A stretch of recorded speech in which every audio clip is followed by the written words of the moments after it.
The Tao of Self-Confidence, episode 639. Welcome to the Tao of Self-Confidence, where I share stories of amazing women who have discovered their inner journey to self-confidence.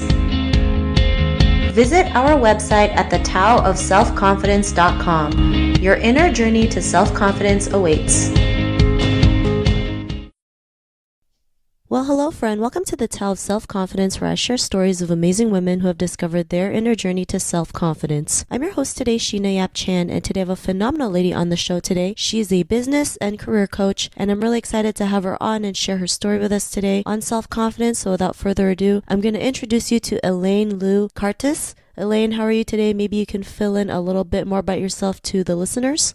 Yes, thank you so much for having me. So I am a business and career coach, and just through my journey, I've been fired 3 times, I've quit twice. I've also successfully changed careers, asked for raises, and started my own business where now I'm creating a Color Your Dreams movement, helping more women of color create their dream career while still being there for their family.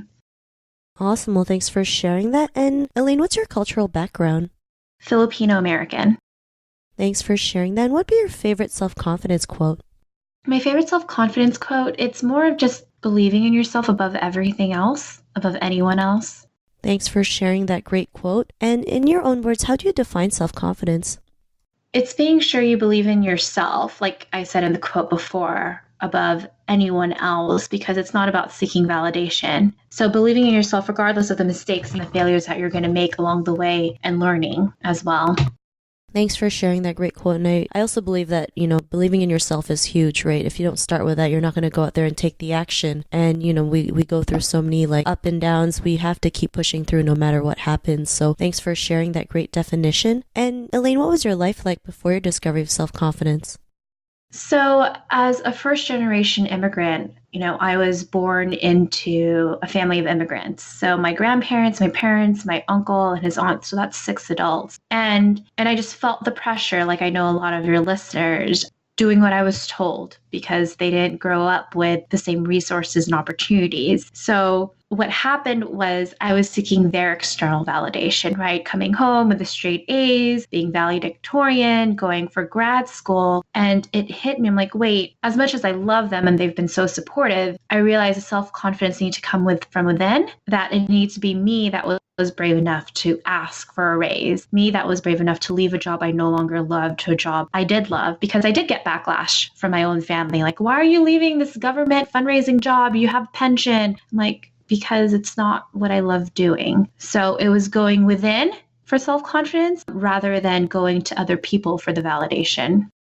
Thanks for sharing that. And I think that's something we all can relate, especially like you mentioned, being an Asian family and an immigrant family, they want the best for us, but sometimes, what they think is best for us might not be something that we think is best for us, right? In the end, we know what would be best for us. And then sometimes we're just scared to go out there because we've been so programmed to, do what we're told versus like going out there and doing your own thing, getting, making mistakes along the way, going through the ups and downs. And, what was that point in your life when you realized you were more than enough to go out there and do the things that you love, be the person that you are today? What was that aha moment?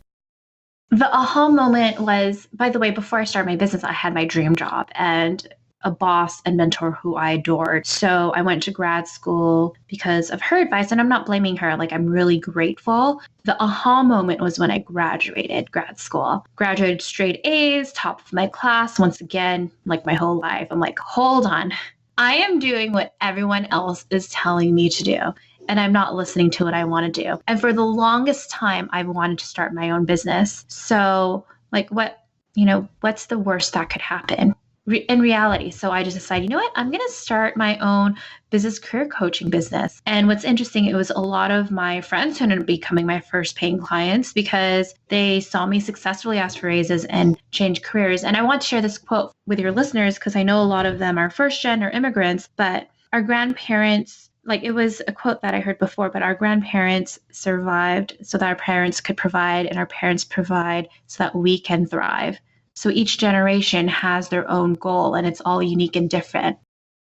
Thanks for sharing that. And I love that quote that you mentioned, about our grandparents surviving and parents doing what we have to do. And yeah, sometimes we don't realize we're so blessed because we look back and we see what they've been through, and what we can do is go out there and do what we love to do, go out there and live life to the fullest. And, like you mentioned, you starting your own business, yeah, it was the scariest thing, but you went out there and did it anyways because you knew that you had it in you to go out there and create, change or help people out there get their dream job or get that dream career. And, because of what you've realized, what's your life been like now?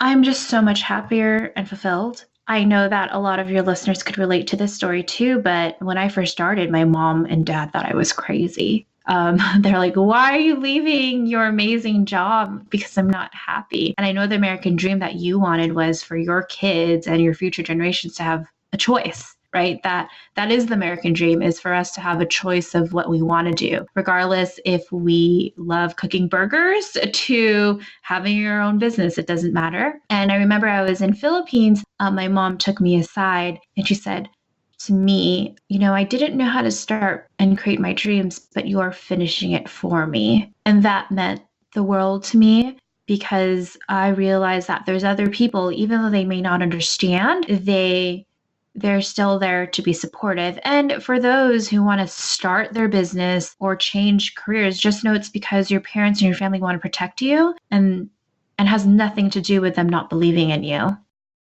Thanks for sharing that. I totally can relate, right? Sometimes our parents do not understand the things that we do, right? But they're always there for us. That's why, they have that unconditional love and they do everything out of love. So when they tell you, like you mentioned, when your parents thought you were crazy for leaving that job, they were just worried about you, not realizing you can go out there and do it, right? As parents, it's normal for them to be scared for their kids, right? They want the best for them. They want to make sure they're safe and secure and stable. But sometimes, it's up to us to go out there and fulfill that life dream that we have, go out there and make that change and create that positive impact on others. And I'm glad you're able to do that. And, to the woman who's listening to your episode, she may be in her own journey to self-confidence. What would be that one tip you would give to her?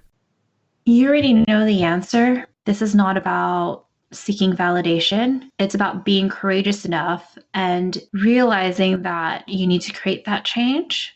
That's the advice I would give her, because we really know the answers inside. And I was just such a people pleaser, always asking my parents and friends, what do you think of this or that? When in reality, I already knew the answer and I was seeking validation. And it's not the validation we need to seek. It's really being confident within and knowing this is what I want to do. And sure, I'm going to make mistakes and failures along the way, but I'm going to pick myself up and learn from each of them.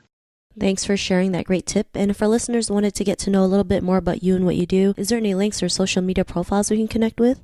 Yes, absolutely. So I have a gift for your listeners, because I know a lot of them want to transition into a new career or changing into businesses. So they could go directly to my main website, which is elainelou.com. It's ELAINELOU.com. It's how to get your first paying clients or change careers. And they could follow me on Instagram at Elaine Lou, ELAINELOU _ on Instagram. Thanks for sharing that. And to our listeners, if you want to connect with Elaine, you can also head on over to thetaoofselfconfidence.com and search for Elaine's name. Her show notes will pop up along with everything else that we talked about. And I really just want to thank Elaine today for taking the time to share her story and tips with us on self-confidence. So thank you so much, Elaine. Thank you. And thank you so much for doing this and having other women around the world share their stories to inspire each other. So I appreciate the work you do, Sheena. Oh, thank you. And thanks again for coming on the show to share your story. I really appreciate it. And to our listeners, be on the lookout for another new episode of another amazing woman's journey to self-confidence. And we'll talk to you soon. Bye for now. Thank you for tuning in to another amazing episode of The Tao of Self-Confidence. Please subscribe to the show on Apple Podcasts or Spotify to get your daily boost of confidence.